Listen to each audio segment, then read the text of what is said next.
ಜುರಾಯ್ತು RSS versus Congress war. RSS ಸರ್ಕಾರದ ನಡುವೆ ಸೈದ್ಧಾಂತಿಕ ಹೋರಾಟ. ಆರ್ಎಸ್ಎಸ್ ವಿರುದ್ಧ ಈಗ ಸರ್ಕಾರದ ಭೂ ಅಸ್ತ್ರ. ಸಂಘ ಪಡೆದಂತಹ ಜಮೀನು ಆಡಿಟ್ಗೆ ಮುಂದಾಗಿರುವಂತಹ ಸರ್ಕಾರ.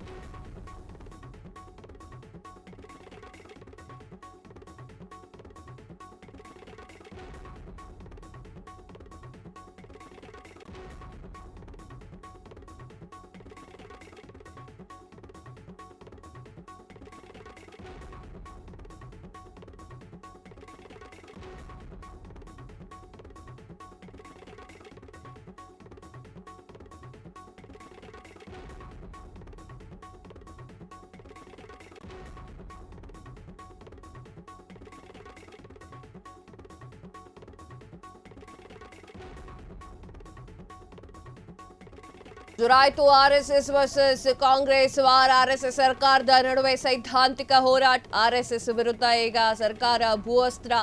ಸಂಘ ಪಡೆದಂತಹ ಜಮೀನು ಆಡಿಟ್ಗೆ ಮುಂದಾದಂತಹ ಸರ್ಕಾರ. ಆಡಿಟ್ಗೆ ಕೂಗು. ಪ್ರಿಯಾಂಕ್ ಖರ್ಗೆಗೆ ಹಲವಾರು ಶಾಸಕರಿಂದ ಬೇಡಿಕೆ. ಆರ್ಎಸ್ಎಸ್ಗೆ ಸರ್ಕಾರದಿಂದ ಮಂಜೂರಾಗಿರುವಂತಹ ಜಮೀನು ಹಾಗೂ ಅದರ ಬಳಕೆಯ ಬಗ್ಗೆ ಆಡೇಟ್ ನಡೆಸಲು ಸರ್ಕಾರದ ವಲಯದಲ್ಲಿ ಚರ್ಚೆ. ಈ ಹಿಂದೆ ಖರ್ಗೆ ಪುತ್ರ ರಾಹುಲ್ ಖರ್ಗೆಗೆ ಸರ್ಕಾರಿ ಭೂ ಹಂಚಿಕೆ ವಿವಾದಕ್ಕೀಡಾಗಿತ್ತು. ಆಗಲೇ ಆರ್ಎಸ್ಎಸ್ ಅಂಗ ಸಂಸ್ಥೆಗಳು ಪಡೆದಿದ್ದಂತಹ ಜಮೀನನ್ನ ಸರ್ಕಾರ ಪಟ್ಟಿ ಮಾಡಿತ್ತು. ಮಂಜೂರಾತಿ ವಾಪಸಿಗೆ ಚಿಂತನೆ ನಡೆಸ್ತಾ ಇದ್ರು ಕೂಡ ಕೈಗೊಂಡಿರಲಿಲ್ಲ. ಈಗ ಆರ್ಎಸ್ಎಸ್ ವಿರುದ್ಧ ಸಂಘರ್ಷಕ್ಕೆ ಪುನಃ ತಾರಕಕ್ಕೆ. ಜಮೀನು ಆಡಿಟ್ಗೆ ಚಿಂತನೆ. ಇನ್ನೇನೇನು ಮಾಡ್ತಾರೋ ಮಾಡ್ಕೊಳ್ಳಿ. ನಾನು ಈಗಲೂ ಹೇಳೋದಿಷ್ಟೇ, ನಿಮಗೇನು ಬೇಕು? ನಿಮ್ಮ ಜಯ ಎಲ್ಲಿ ಸಿಗುತ್ತೆ? ಆರ್ಎಸ್ಎಸ್ ಅನ್ನ ಪೂರ್ತಿಯಾಗಿ ಬ್ಯಾನ್ ಮಾಡಿದ್ರೆ ನಿಮಗೆ ಜಯ ಸಿಗುತ್ತಾ? ಅದು ಆಗದೆ ಹೋಗಿದ ಕೆಲಸ. ಟ್ರೈ ಕೂಡ ಮಾಡಬೇಡಿ, ಅದು ಆಗದೆ ಹೋಗಿದ ಕೆಲಸ. ಆರ್ಎಸ್ಎಸ್ಗೆ ಕಡಿವಾಣ ಹಾಕೋದ್ರಿಂದ ನಿಮಗೇನಾದರೂ ಪ್ರಯೋಜನ ಆಗುತ್ತಂದ್ರೆ ಆರ್ಎಸ್ಎಸ್ ನಿಮ್ಮ ಹೇಳಿಕೆಯಲ್ಲಿ ಇರಬೇಕು ಅಂತ ಏನಾದ್ರು ಯೋಚನೆ ಮಾಡ್ತಾ ಇದ್ದೀರಾ? ಅದು ಆಗದೆ ಹೋಗಿರೋ ಕೆಲಸ. ಆರ್ಎಸ್ಎಸ್ ಯಾವುದೇ ಒಂದು ರಾಜಕಾರಣಿಯ ಕೈ ಕೆಳಗೂ ಕೂಡ ಇರದೆ ಹೋಗಿರುವಂತಹ ಸಂಘ ಸಂಸ್ಥೆ. ಮೊನ್ನೆ ನ್ಯಾಯಮೂರ್ತಿಗಳಾಗಿರುವಂತಹ ಹೆಗಡೆ ಅವರು ಒಂದು ಮಾತು ಹೇಳ್ತಾರೆ, ಸಂತೋಷ್ ಹೆಗಡೆ ಅವರು ಅನ್ಸುತ್ತೆ, ಅವರೊಂದು ಮಾತು ಹೇಳ್ತಾರೆ. ಏನು ಅಂತಂದ್ರೆ, ಈ ಸಂಘ ಸಂಸ್ಥೆಗಳನ್ನ ನೀವು ತೆಗೆದು ಹಾಕ್ತೀರಾ, ಅದನ್ನ ಕಿತ್ತೆಸಿತೀರಾ ಅನ್ನೋದಾದ್ರೆ ನೀವು ಸಂವಿಧಾನದ ವಿರುದ್ಧವಾಗಿ ನಡ್ಕೊಂಡಿದ್ದೀರಾ ಅಂತ ಅರ್ಥ. ಯಾಕೆ ಅಂದ್ರೆ ಸಂವಿಧಾನದಲ್ಲಿ ಸಂಘ ಸಂಸ್ಥೆಗಳು ಪಕ್ಷಕ್ಕೆ ಎಲ್ಲದಕ್ಕೂ ಕೂಡ ಸ್ವಾಗತವಿದೆ. ನಿಮ್ಮ ಒಂದು ಕಟ್ಟುನಿಟ್ಟಿನಲ್ಲಿ ಅಥವಾ ನೀವು ಹೇಳ್ದಂಗೆ ಸಂಘ ಕೇಳಬೇಕು ಅಂದ್ರೆ ಅದು ಆಗಲ್ಲ. No never. ನೀವು ಆರ್ಎಸ್ಎಸ್ ವಿಚಾರಕ್ಕೆ ಬಂದ್ರೆ, ಆರ್ಎಸ್ಎಸ್ ವಿಚಾರವನ್ನ ಬಯಲಿಗೆ ಎತ್ತಾ ಕೂತ್ಕೊಂಡ್ರೆ ಅವರು ಮುಸಲ್ಮಾನರಿಗೆ ಸಂಬಂಧಪಟ್ಟಿರುವಂತಹ ಯಾವುದೋ ಒಂದು ವಿಚಾರವನ್ನ ತೆಗೆದುಕೊಂಡು ಮುನ್ನೆಲೆಗೆ ತರ್ತಾರೆ. ಈಗ ಆಲ್ರೆಡಿ ಯತ್ನಾಳ್ ಅವ್ರು ಹೇಳ್ತಾ ಇದ್ರು, ಮುಸಲ್ಮಾನರು ಪ್ರೇಯರ್ ಮಾಡಬೇಕಾದ್ರೆ ಅಥವಾ ನವಾಜ್ ಏನೋ ಒಂದು ಅವ್ರದ್ದು ದೇವ್ರಿಗೆ ಕೈ ಮುಗಿಬೇಕಾದ್ರೆ, ಅವ್ರ ದೇವ್ರಿಗೆ ಕೈ ಮುಗಿಬೇಕಾದ್ರೆ ಅವಾಗ ಆವಾಜ್ ಬರುತ್ತಲ್ಲ, ಆ ಆವಾಜನ್ನ ಹೇಗೆ ನಿಯಂತ್ರಣ ಮಾಡ್ತೀರಾ? ಅದು ಸರ್ಕಾರಿ ಜಾಗದಲ್ಲಿ ಪಸರಿಸಬಾರ್ದು ಅಂತ ಅಂದ್ರೆ ಹೇಗಾಗತ್ತದು?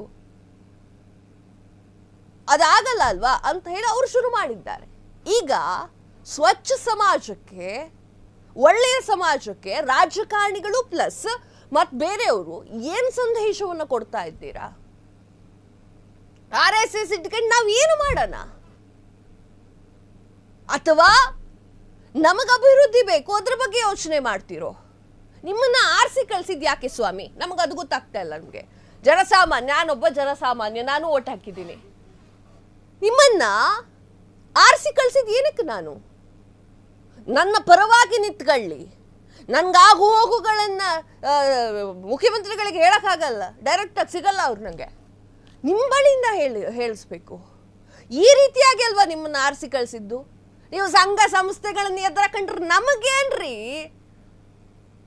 ಆರ್ಎಸ್ಎಸ್ ಇಂದ ಹಿಂಗ್ ತೊಂದರೆ ಆಗ್ತಾ ಇದೆ, ಅವ್ರು ಕೋಲ್ ಇಟ್ಕೊಂಡು ಓಡಾಡ್ತಾ ಇರೋದು ನೋಡಿ ನನಗೆ ಭಯ ಆಗ್ತಿದೆ ಅಂತ ಯಾರೊಬ್ರು ಕಂಪ್ಲೇಂಟ್ ಕೊಟ್ಟಿದ್ದಾರೆ.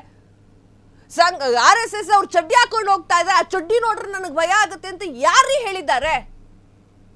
ಆರ್ಎಸ್ಎಸ್ ಪಥ ಸಂಚಲನವನ್ನ ನೋಡಿದ್ರೆ ನನಗೆ ಹೆದರಿಕೆ ಆಗುತ್ತೆ, ಭಯ ಆಗುತ್ತೆ ಅಂತ ಹೇಳಿ ಯಾರು ಕಂಪ್ಲೇಂಟ್ ಕೊಟ್ಟಿದ್ದಾರೆ? ಯಾವ ಪೊಲೀಸ್ ಸ್ಟೇಷನ್ ನಲ್ಲಿ ರಿಜಿಸ್ಟರ್ ಆಗಿದೆ ಅದು? ಅವ್ರ ಪಾಡಿಗೆ ಅವರು ಸಂಘ ಸಂಸ್ಥೆ ಅಂತ ತಿರುಗಾಡ್ತಾ ಇದ್ದಾರೆ. ಇನ್ನೂ ಒಂದು ಸ್ಟೆಪ್ ಮುಂದೆ ಹೋಗಿ ಕೇಳ್ತೀನಿ, RSS ಅವರು ನನ್ನ ಮನಸ್ಸಿನಲ್ಲಿ ವಿಷ ಬೀಜವನ್ನ ಬಿತ್ತುತ್ತಾ ಇದ್ದಾರೆ ಅಂತ ಎಲ್ಲಿ ಕಂಪ್ಲೇಂಟ್ ರಿಜಿಸ್ಟರ್ ಆಗಿದೆ? ಕ್ಷಣ ಕ್ಷಣದ ಸುದ್ದಿಗಳಿಗಾಗಿ ಫ್ರೀಡಂ ಟಿವಿ ಸಬ್ಸ್ಕ್ರೈಬ್ ಮಾಡಿ, ಲೈಕ್ ಮಾಡಿ ಹಾಗೂ ಫಾಲೋ ಮಾಡಿ. ಹೊಸ ಸುದ್ದಿಗಳ ನೋಟಿಫಿಕೇಶನ್ಗಾಗಿ ಬೆಲ್ ಐಕಾನ್ ಮೇಲೆ ಕ್ಲಿಕ್ ಮಾಡಿ.